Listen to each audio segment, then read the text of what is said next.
Déjà, l'Ancien Testament avait promis que l'Esprit viendrait demeurer en l'homme. Le précurseur releva ce premier indice. Il ne prêcha pas l'expiation sans dire aussi pourquoi et comment s'accomplirait en nous le dessein de Dieu. Le péché n'entraînait pas seulement culpabilité et condamnation, mais corruption et mort. Non seulement il faisait perdre à l'homme la faveur de Dieu, mais il le rendait indigne de communion avec Dieu. Et sans cette communion intime, l'amour divin qui avait créé l'homme ne pouvait pas être satisfait. Dieu voulait réellement nous avoir tout à lui. Il voulait que notre cœur, nos facultés aimantes et tout ce qui constitue notre individualité lui fussent une demeure, où pût habiter son amour. Un temple où il fut adoré.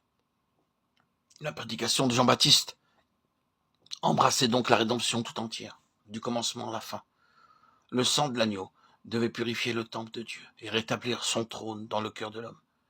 Mais ensuite, il ne fallait rien de moins que le baptême du Saint-Esprit, que son habitation dans le cœur pour satisfaire soit Dieu, soit l'homme. Jésus lui-même devait être le type de ce que produit ce baptême de l'Esprit. Jésus ne donnait que ce qu'il avait reçu. C'est parce que l'Esprit demeurait en lui qu'il pouvait baptiser du Saint-Esprit. Que signifie donc cette effusion d'Esprit descendant d'en haut pour habiter en lui? Jésus avait été conçu du Saint-Esprit, par la puissance de l'Esprit.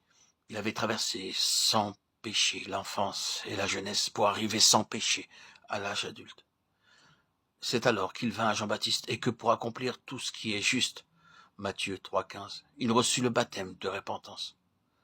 À ce moment-là, en récompense de son obéissance et comme signe approbateur du Père, il reçut une nouvelle communication de puissance et de vie divine.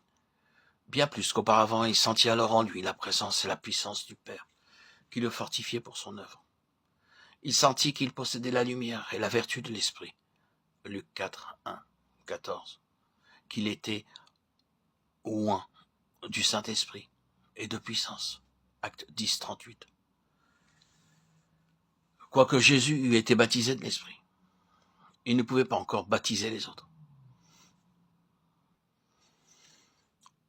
Il fallait d'abord que par la vertu même de ce baptême, il subit la tentation et qu'il la surmonta. Il fallait qu'il apprît l'obéissance et qu'il souffrit. Il fallait aussi que par l'Esprit éternel, il s'offrit en sacrifice à Dieu. Et alors seulement, il devait recevoir de nouveau, pour prix de son obéissance, le Saint-Esprit qui avait été promis. Acte 2, 33. Ainsi que le pouvoir de baptiser tous ceux qui lui appartiennent.